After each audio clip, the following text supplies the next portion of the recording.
NXT was a Christmas themed show tonight, and it was taped actually last week, I believe, in Orlando, Florida at the WWE Performance Center. And to start the show off, you had Christmas trees, wreaths, and wrap presents displayed on stage. And we immediately go to our opening match, which was Lola Vice against Izzy Dame, who was accompanied by Sean Spears of the Calling. And he got involved in the match. Then out of nowhere, we hear a chainsaw buzzing.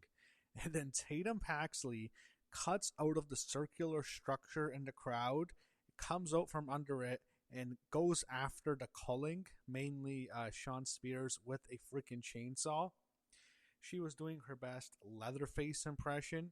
Maybe she got Halloween and Christmas mixed up, because this seemed like something that would belong on like a Halloween Havoc type of show. But Tatum went after them, and that got them out of the way from interfering in the match. And then Lola actually hit the spinning back fist onto Izzy Dame and won the match. After the match, however, Kalani Jordan jumps Lola Vice, and she's still upset that she was kicked out of the women's locker room by Lola a while back.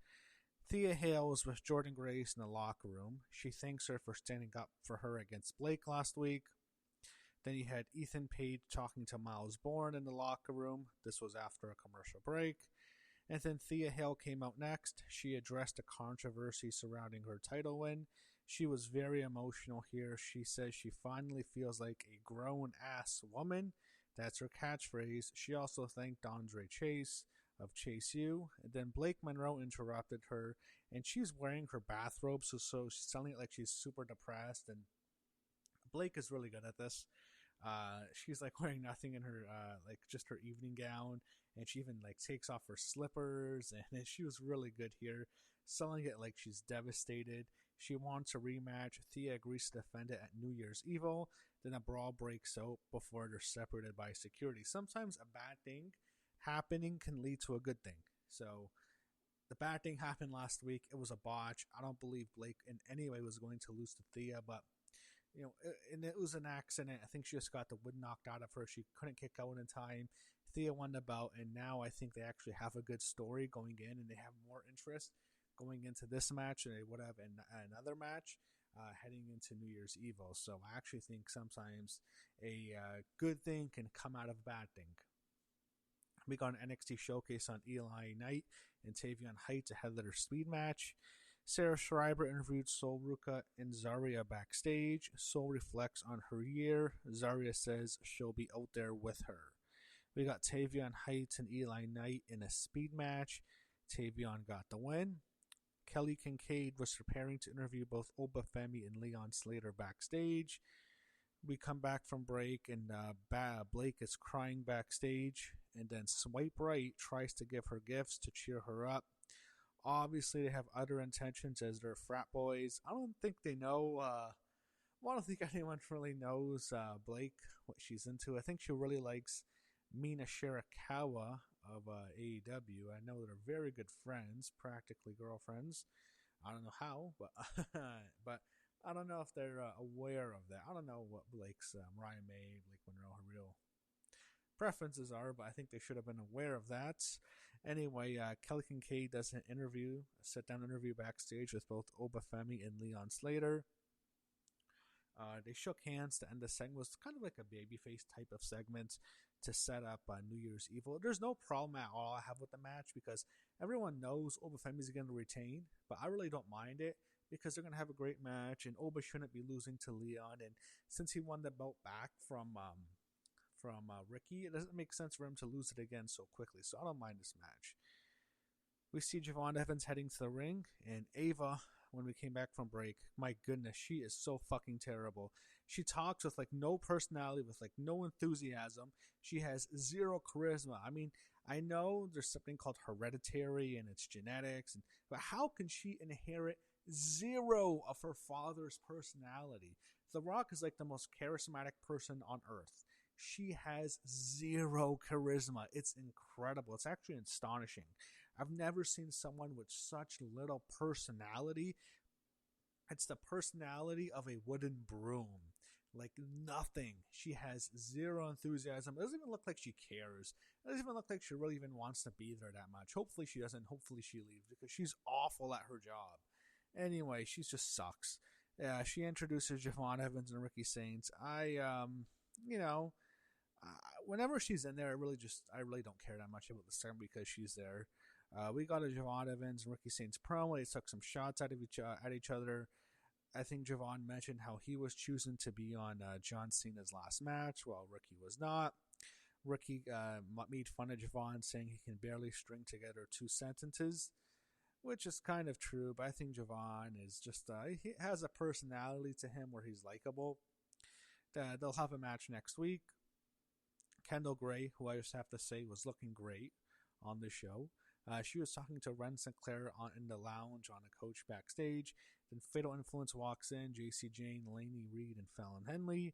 And this was all done to promote the match at New Year's Evil. And then JC challenges Ren to a match next week.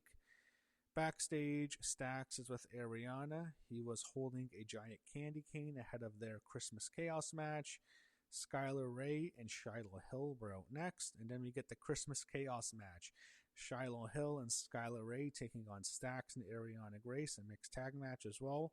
So they start off right on the outside. I think when they came out, the faces came out first, and when Stax and Ariana came out, they had a giant mistletoe displayed. I don't even know if it was a real mistletoe or on the LED board, but they kissed, and then the faces came up from behind them and they started to brawl on the ramp. There were mostly big white Christmas trees, and there was snow displayed on the LED boards. There were candy kendo sticks, reefs that were sort of used as weapons.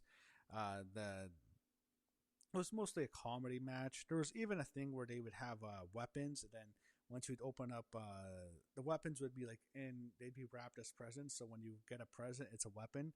I thought that was a neat touch, in my opinion. Shiloh was tied up with Christmas lights, and then Skylar, I think that's when they did the bowling ball thing, where it's total comedy. Ariana is ready to throw a bowling ball into Shiloh while he's tied up, so she's going to throw it right at his balls. But instead, when she's puts the ball back, she accidentally stacks in the balls, and then she drops the bowling ball on his foot.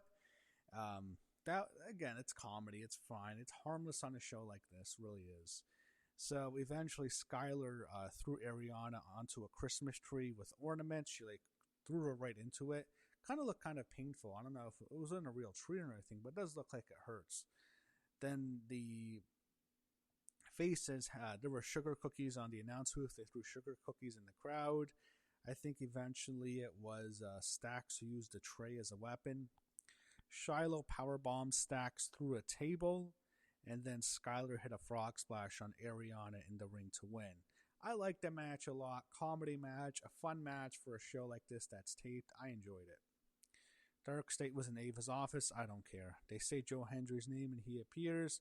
He tells Ava he wants to perform a concert next week, and it will be Joe Hendry's New Year's Eve concert, as next week's show takes place on the 30th. Kelly Kincaid interviewed OTM backstage, and then Swipe Right came in. They interrupted, and they even gave Kelly Kincaid a nice gift. Nice to them. Lexis King took on Andre Chase in a speed match. Lexis got the win. Kalani Jordan is backstage yelling and bragging after what she did to Lola Vice earlier. And then we see Tavion Heights talking to Miles Bourne in the cafe. Then Hank and Tank interrupt them. Then they hype up New Year's Evil. We go to break, and this is all. This is not a show that aired live. This is all a pre-recorded show, as it was taped earlier. So when we come back, they preview next week's show. Then we go to the main event, the Women's United States Championship on the line, as Chelsea Green defending her title against Sol Ruca.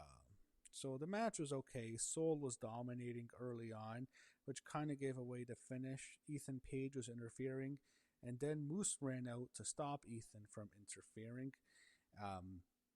Alba attacked Sol as she was going for a Soul Snatcher, and then Chelsea hit the Unpretty Her for the win.